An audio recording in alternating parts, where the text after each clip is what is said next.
Bonjour et bienvenue sur Et pourquoi pas vous, le podcast qui vous permet d'appréhender votre vie sous un éclairage nouveau. Je suis Laetitia Bourran, je suis accompagnatrice en développement personnel et en image de soi. Et pourquoi pas vous est un podcast que je publie une semaine sur deux et dans lequel je partage avec vous mon expérience ou mon expertise sur des événements de la vie et les répercussions que cela peut avoir sur notre propre personne, pourquoi les accueillir, comment les traverser, pourquoi les surmonter. Vous pouvez retrouver tous les épisodes sur mon site www.bien-être-thérapie.fr. Si vous venez de nous rejoindre, bienvenue. Si vous avez envie d'en savoir un petit peu plus sur moi, je vous propose d'écouter également l'épisode 0 dans lequel je me présente plus en détail. Aujourd'hui, je voudrais vous parler des bienfaits thérapeutiques de la musique. La musique, qu'est-ce que c'est ? Eh bien, c'est un art et une activité culturelle qui consiste à combiner les sons et les silences au cours du temps. Les ingrédients principaux sont le rythme, c'est-à-dire la façon de combiner les sons dans le temps, la hauteur, ça c'est la combinaison dans les fréquences, les nuances et le timbre.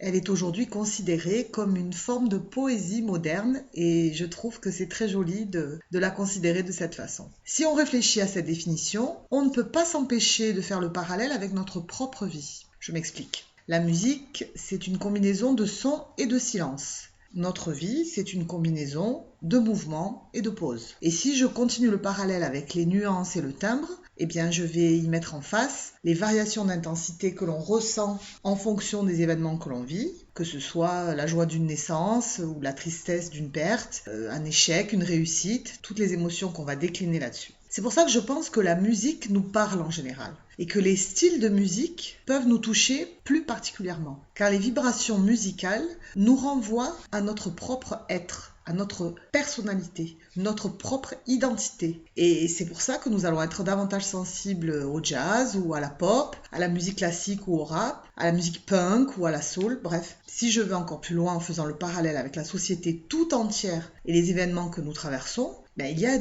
des émergences musicales qui parlent à des générations entières, comme par exemple l'arrivée du rock'n'roll et du phénomène Elvis Presley. Pour faire un raccourci, on peut dire qu'une génération entière s'est identifiée à la musique d'Elvis quand les parents de cette génération la rejetaient en bloc. Donc la capacité de la musique à fédérer, elle a été reconnue de tout temps. Les anciens et les cultures traditionnelles la considéraient comme étant une science sacrée. Mais c'est au début du XXe siècle en Amérique, entre autres, que la musicothérapie a officiellement fait son entrée lors de la Première Guerre mondiale. En fait, on l'a utilisée pour soulager les soldats blessés. Et au Québec, où elle est très pratiquée, c'est Thérèse Pajot qui, la première, a traité des vétérans et des patients qui souffraient de troubles psychiatriques à l'aide de la musicothérapie. En France, c'est Jacques Jost qui a étudié les effets thérapeutiques de la musique et qui a mis en place des séances de musicothérapie dans les années 50, en 1954 précisément. Mais c'est vraiment dans les années 70 qu'il a réellement développé ses recherches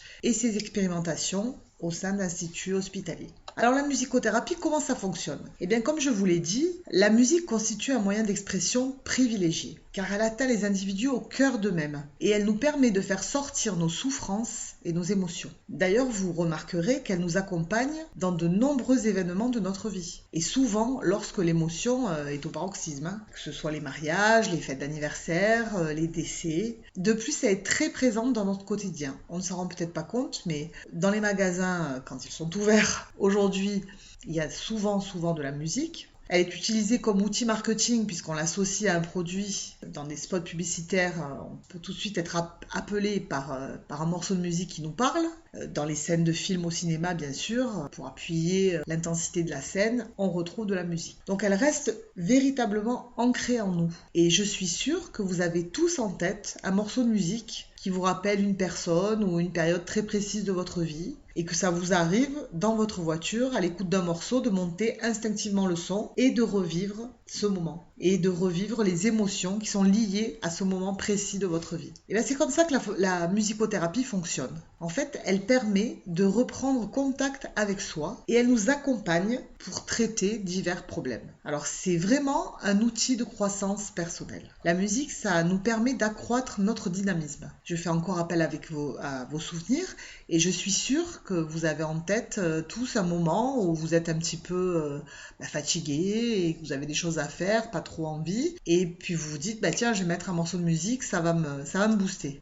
Alors c'est vrai qu'elle nous permet aussi d'améliorer nos capacités cognitives et psychomotrices, c'est-à-dire l'attention, la mémoire, la mobilité. Donc arrêtez d'en vouloir à vos ados s'ils écoutent de la musique. Ça peut leur faire le plus grand bien, même pour leurs études. Alors dans la musicothérapie, il y a 2 approches pour utiliser la musique. Il y a la musicothérapie active qui va faciliter l'expression de soi, c'est-à-dire qu'on va privilégier des techniques d'intervention comme le chant par exemple, l'improvisation instrumentale ou gestuelle, parce que le corps est toujours très présent. On peut favoriser la composition de chansons, l'exécution de mouvements rythmiques au son de la musique, par exemple les percussions corporelles. Alors je ne sais pas si vous connaissez les percussions corporelles, mais franchement je vous encourage à aller voir sur le net des tutos, même des spectacles de percussion corporelle, c'est fabuleux. Et puis il y a une autre approche de la musicothérapie, c'est le mode réceptif, c'est-à-dire l'écoute de la musique qui peut stimuler l'énergie créative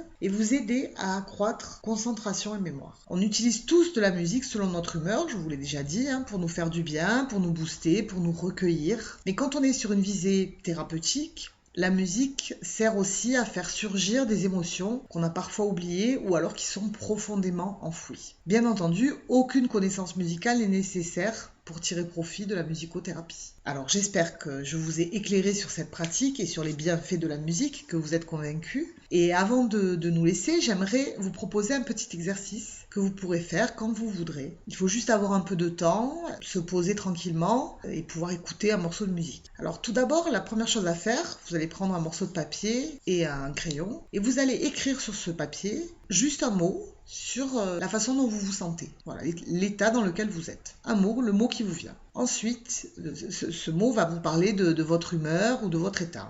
Ensuite, vous allez écouter une première fois le morceau que vous avez choisi. Un morceau que vous aimez, peu importe. Alors ce morceau, vous allez l'écouter, mais de façon très attentive. Et vous allez l'écouter d'une façon différente de celle que vous avez l'habitude d'écouter de la musique. C'est-à-dire, vous allez essayer d'aller au-delà de la musique et des mots. Vous allez vous concentrer sur les silences, sur la rythmique de la musique, sur les contre-chants, sur les chœurs s'il y en a, sur tous les instruments. Vous allez essayer de deviner tous les instruments, toutes les pistes qui sont utilisées dans ce morceau. À la fin de cette première écoute, vous allez noter toujours sur votre morceau de papier le mot qui vous vient, ce à quoi vous avez pensé à la fin de l'écoute. Puis vous allez réécouter votre morceau. Mais cette fois-ci, vous allez être attentif à votre propre personne. C'est-à-dire vous allez vous concentrer sur vous-même. Le morceau va se dérouler et vous vous concentrez sur votre respiration, sur votre corps, sur la sensation de l'air qui rentre dans vos poumons, les poumons qui se remplissent et qui se vident, l'air qui sort de votre bouche, le poids peut-être de vos mains posées sur vos cuisses, sur vos pieds au sol. Voilà. Vous allez vraiment vous concentrer sur votre personne en écoutant ce morceau. Et à la fin, vous allez encore noter un mot qui vous vient à l'esprit. Et puis vous allez réécouter une dernière fois, donc la 3e fois, ce morceau. Et là, il n'y a pas de consigne. Vous écoutez ce morceau et vous laissez votre esprit vagabonder là où vous avez envie d'aller. Et à la fin de cette 3e écoute, vous noterez à nouveau le mot, l'état dans lequel vous êtes. Alors j'espère que vous me raconterez le résultat.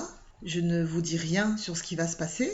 Chacun va vivre sa propre expérience, mais on pourra échanger ensemble dans les commentaires que je vous invite à me laisser. Si vous avez des questions, n'hésitez pas, je n'y manquerai pas d'y répondre dans un prochain épisode. N'hésitez pas non plus à vous abonner, à me laisser un avis afin d'être notifié lors de la parution du nouvel épisode. Vous pouvez également découvrir davantage sur moi en allant faire un tour sur mon site www.bien-être-thérapie.fr. Si vous le souhaitez, vous pouvez aussi partager ce podcast et en parler autour de vous. Dans le prochain épisode, je vous parlerai plus en détail des bienfaits thérapeutiques du chant. À très vite, je suis impatiente de vous retrouver.